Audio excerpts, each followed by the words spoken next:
Here's my 150-gallon Longear Sunfish tank. There's 5 Longears in here, and that's all that's in there.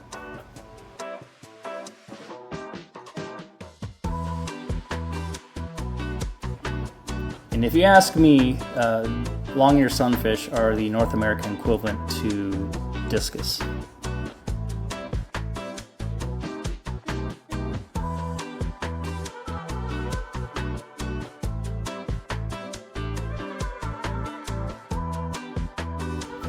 You see that pile of rocks up front? That is Hank's bed. He guards it very vigorously.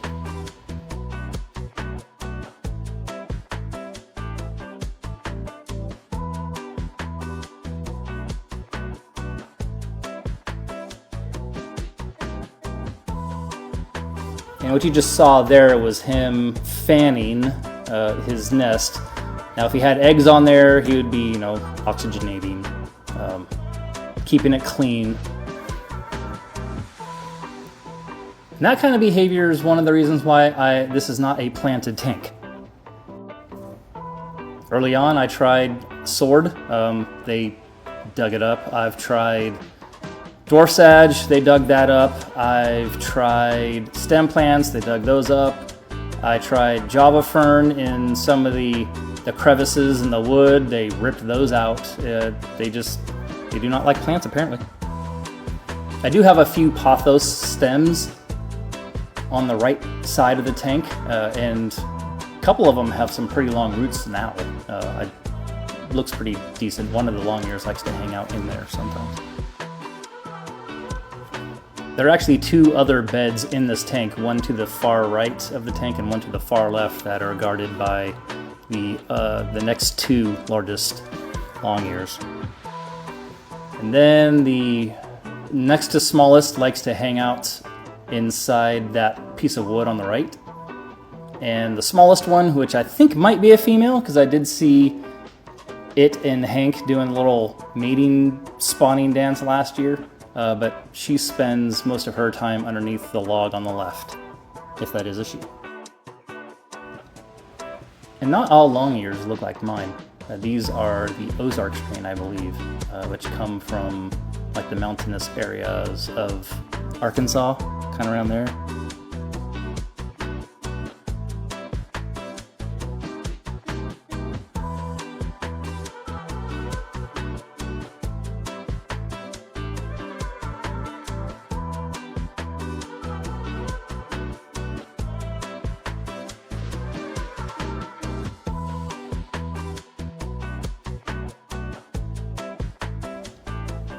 And not all Longears look like mine.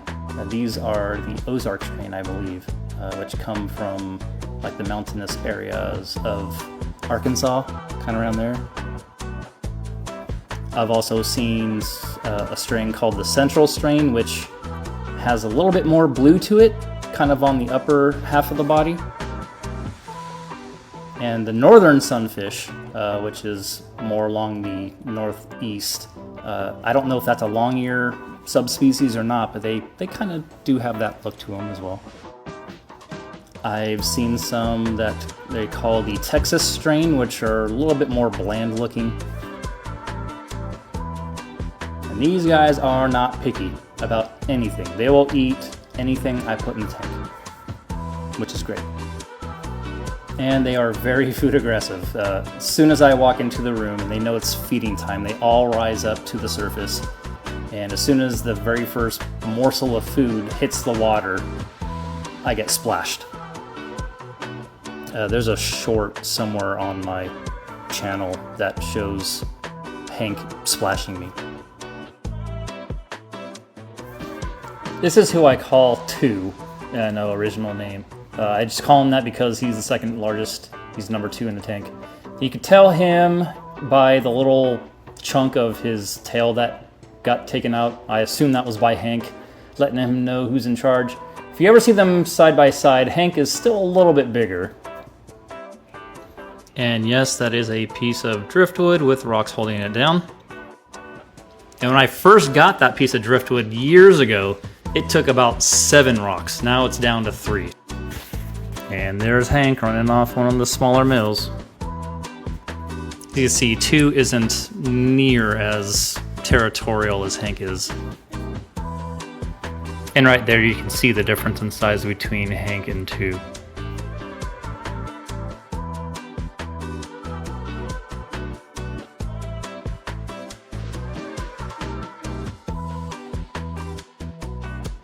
And this is the right side of the tank. You can see a little rock pile there.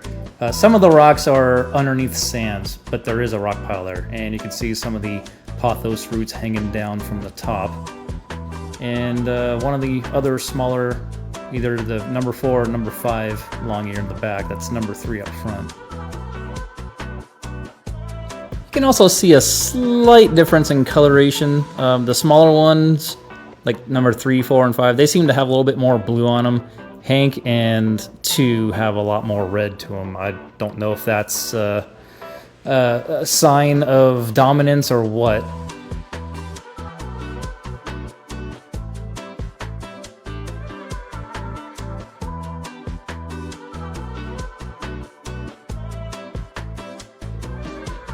Even number 3 is not willing to back down to Hank.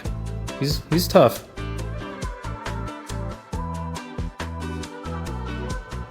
There's Hank fanning again. He does that quite often. You can actually hear it throughout the house when he does it. It makes that sound.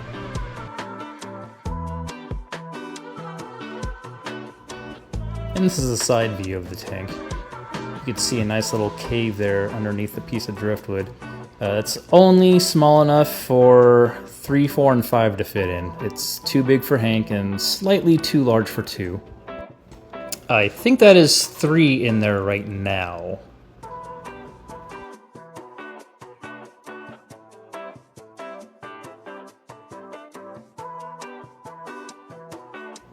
They can be quite cichlid-like in their behavior. And that's going to be it for now. If you're looking to set up a US native tank and you want something really colorful as a centerpiece fish, I would highly recommend the Longear Sunfish. A 75-gallon tank would probably be the smallest I would go with, but that would only be if you have 1, maybe 2, and I don't know if I would put much of anything else in there with them. As you can see in this video, this is a 150-gallon tank, and all 5 of them use the whole thing.